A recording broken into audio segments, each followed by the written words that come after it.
AMD Cloud Chronicles in association with cnbc.tv18.com. Hello and welcome to the AMD and cnbc.tv18.com present the Cloud Chronicles. AMD is an undisputed leader in high-performance computing and collaborates closely with its partners to provide advanced hardware and software platforms that drive innovation to solve real-world challenges. In fact, the company also invests heavily in research and development to meet the evolving needs of modern businesses by developing breakthrough cloud computing components, products and apps. And clearly, cloud computing is the need of the hour. Cloud adoption has been surging across industries, and in the BFSI sector particularly, companies seek scalability, agility and security. While 90% of BFSI companies have adopted cloud services, challenges like regulatory compliance, data security and legacy system integration continue to persist. And as per experts, to ensure a seamless cloud journey, organizations must prioritize robust security measures with regulatory adherence and strategic integration of modern and legacy systems. And that is a theme for the show. I'm now joined by Mr. Dominic Vijay Kumar, Senior VP and CTO at Art Housing Finance. Thank you so much for joining us today. Thank you, ma'am. So what we wanted to understand is how you as an organization are really balancing security and costs, and what are your strategies for success?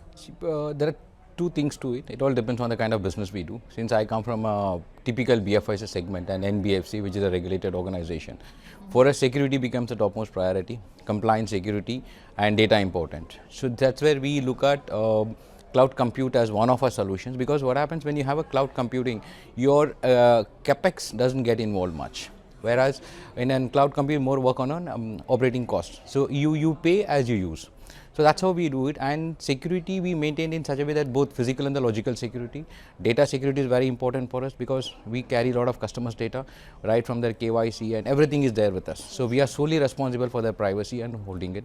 And we are directly guarded by the guided and guarded by the regulator, where we are supposed to submit all the reports to them on and before. And for an organization like us, cloud journey is always an helping hand to us. Okay, it takes off my capex investment, and it gives me as and when I require. Whenever there's a launch of a new application and all that, building a cloud is very fast for us. That's how we look at cloud. That's one is compliance, security and the business requirements. All right. So let's take a step backward. As someone who's overseeing the technology strategy of a financial services firm, how do you really approach cloud computing? What were your starting steps? Take us through that.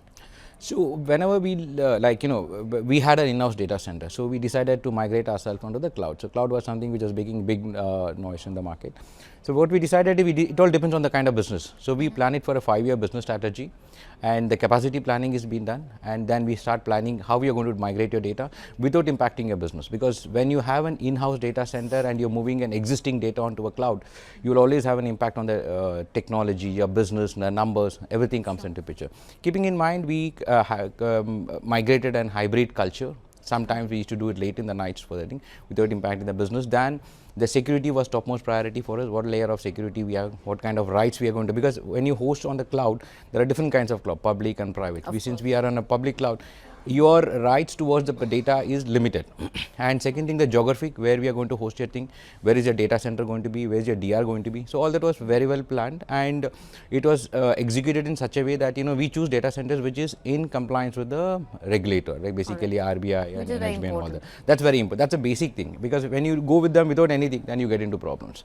That's how we migrated it, and we set up at around 180 days for migration, but successfully we could do it within 90 days. That was a good achievement, and without impact. Yes, we had a little bit of glitches in between that can always be overcome, data migration time.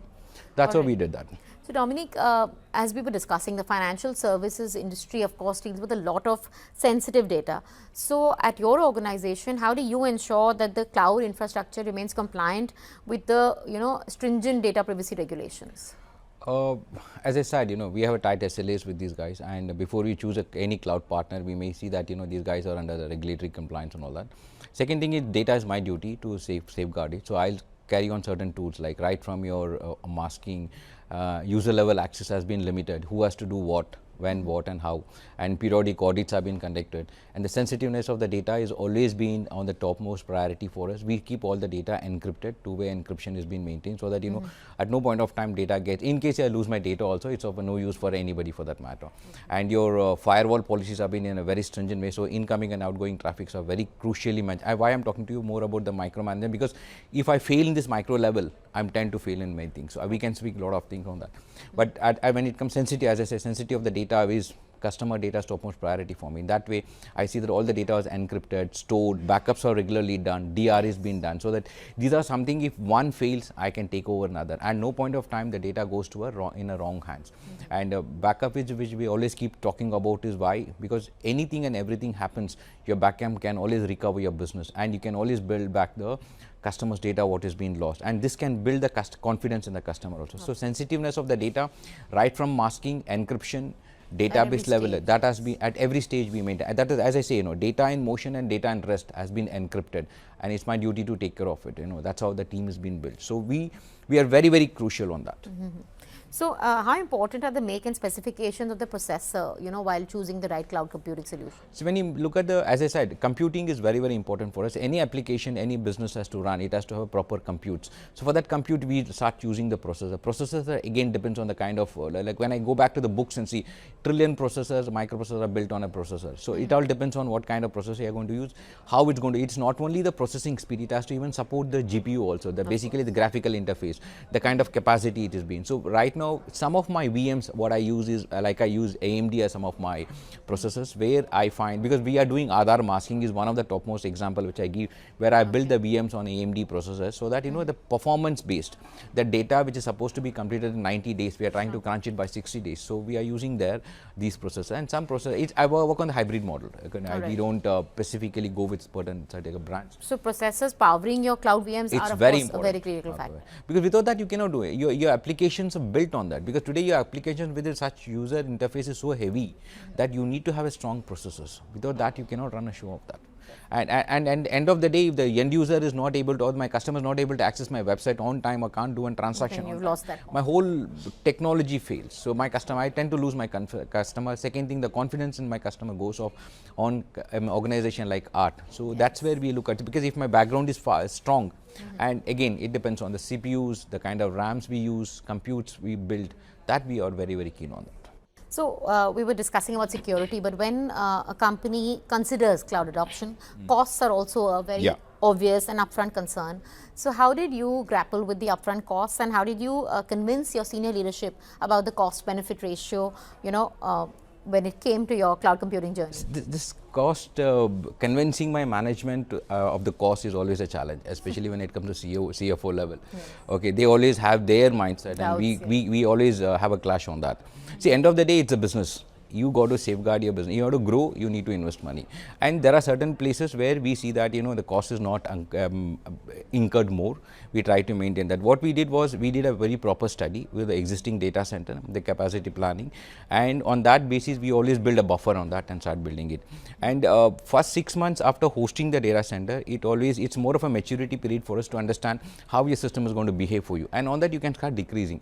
So your billing, if your X value is your billing, then after 6 months, you can always see minus X coming down. So that's what we did, and we did a lot of mathematics on that, and making the management convince was always a challenge for us, because when it comes to data hosting is one cost, then security was a thing, then other implementing additional security features was a cost, and integrating with multiple third-party solutions, because when you have everything in-house, it's easy to maintain that, but when it's on a cloud, you have for everything there's a cost. So that's how we have managed to convince them, and there were glitches, but we had to see, as a CTO, it's my duty to convince the management and give them a clear picture.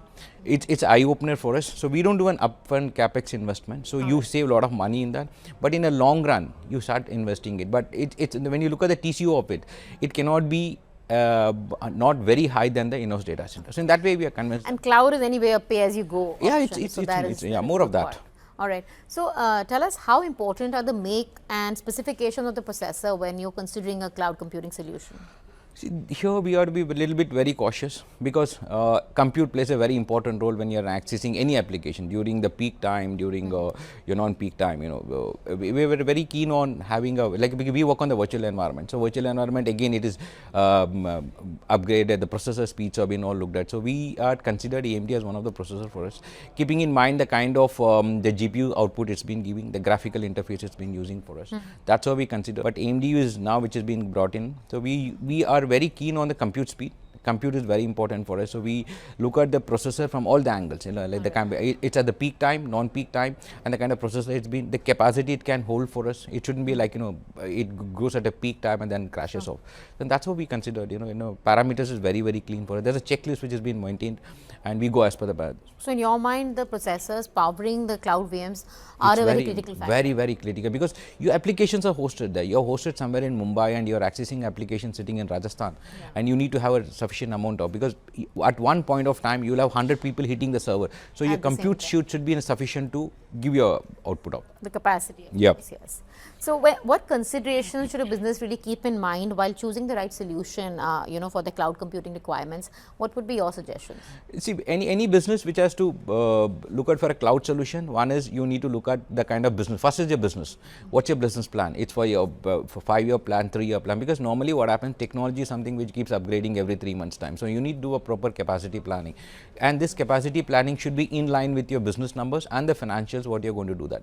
Keeping in mind, you go to plan, and manpower planning is there. So there could be an overshoot also. You can't keep 100% every time. You will always have an overshoot. That can always be compensated using a kind of any kind of breakdowns. And whenever you look at cloud solution, you need to build an DR for that, because depending on one single cloud, DC will not help you out. So you should always have a DR, because as a regulated company and your business is impacting when the system goes down, that has to be always maintained. So your business plans, the numbers what you're going to look at, what's your projection for next 3 to 4 years, and how are you going to capacity planning, you're going to do that, and you need to build a DR in case of any kind of exigency comes up. But what's your take on choosing the right cloud computing solution, especially when you're referring to the balance between security and costs?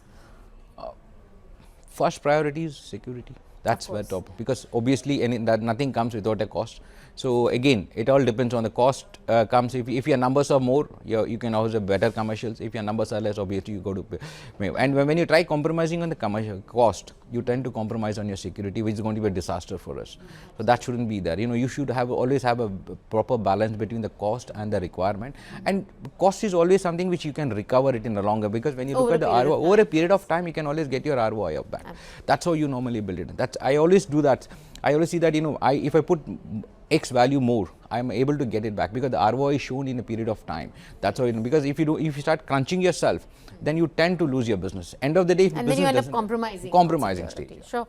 So that brings me to my next question. There's a common belief, like you said, security is important, but the tighter security measures you take, that also means higher costs. So what are the cost efficient solutions that you are implementing to create that, the balance between the two? So I may not be able to name the OEMs with whom I work with, but I can generally say that, as I said, volume speaks. If you have more volumes, obviously commercial comes down.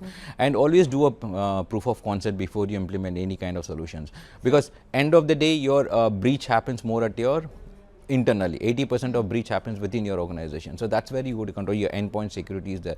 More than that, you need to look at your patch management systems, the kind of security you build, the DLPs, the antiviruses, the kind of firewall configurations is important. Patch management solutions are very important. These are something which comes at a cost, and these costs comes to you in a long run. These costs can be recovered. So you always see that the cost. You try compromising on, as I say, compromising on the cost will compromise on the data security of this thing. And this has a major impact on your business. I've seen organizations not able to recover post breaches or ransomware attacks. Right. People are compromised. Then that way you should always balance it. That's what I could say that. Okay. So cost optimization in the cloud, as you were saying, also requires a continuous monitoring and a lot of fine tuning in real time. Yes. So as an organization, how are you ensuring your security measures are compliant, robust and adaptive to the new threats? As as I said, monitoring is very, very important for me. Whenever there's a spike, when I see that there is an unusual traffic which is coming from firewalls, it's the duty of my SOC team to get into that and find out where the issue is there and try killing that issue. And it's more of a proactive monitoring, and there is a team which sits and monitors, and there are tools, multiple tools which we use to click you alerts and notification of everything, and audits. See, when you do an audit, you come to know where there's a breaches. And we normally do a lot of VAPT audit. These days we do VAPT audit yearly twice we do. Then we use an InfoSec audit which is being done. So this gives me an eye opener wherever the things are there. I can put things into place. But as I said, monitoring is very, very important. Keep your eyes open 24/7. And there's a team which monitors it, and you should enable them with the sufficient tools. You can't do it in a naked eye. You got to give them tools to see that things are in place for you. So all this helps you out in getting things in place. All right. So you were discussing, public cloud, private cloud, and of course there's hybrid. So a multi-cloud approach is now becoming very popular. Yes. But that of course comes with its own security costs, its own challenges. So again, at Art Housing Finance, have you explored the multi-cloud approach, and how do you manage again security and costs in a multi-cloud environment? Right now, with my organization, we are not gone for a multi-cloud. As of now, we are on a public cloud. But yes, we have already started working on building our hybrid cloud model, where the customer-facing applications will be more on a public cloud, where the usage is more and no much of data security is there, risk is there. But when it comes to core lending systems, where you carry the complete life cycle of a journey of a customer and the data and all that, that will be more built on a private cloud. So we try to bring, because private cloud is always at a higher cost when you compare with this one. So this cost manager, when I put my certain applications on my public cloud, I can always compensate with my private cloud cost. So I see what importance of my servers, which are the applications which is supposed to be within my control, which is supposed to be on a public facing, customer facing.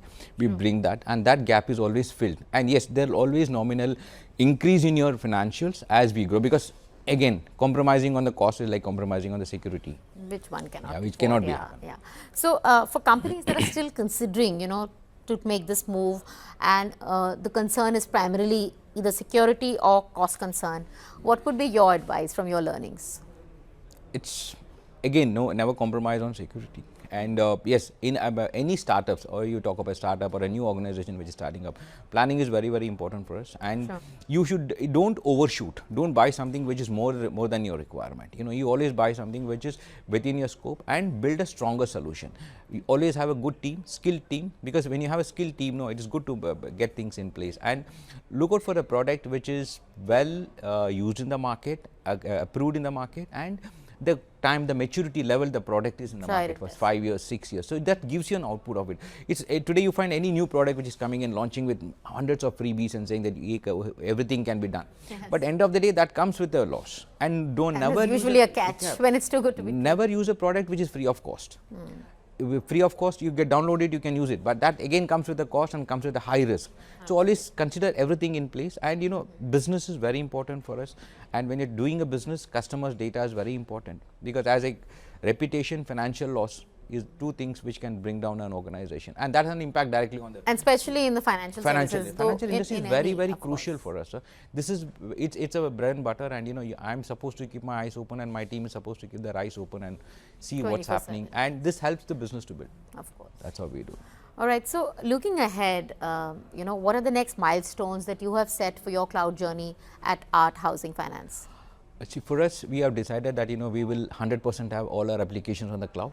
Again, look at a hybrid model. Core systems will be on a private cloud, what we are planning for, but certain customer facing applications will always be on your public cloud. And our clear feature focus is purely focus on business than working on the operational issues, and build a strong steady technology platform where you can turn your business overnight, because technology fails, your business fails. That's how we have planned for it, and we have been working on that for quite some time, and that's how we'll roll out shortly, next 2-3 years.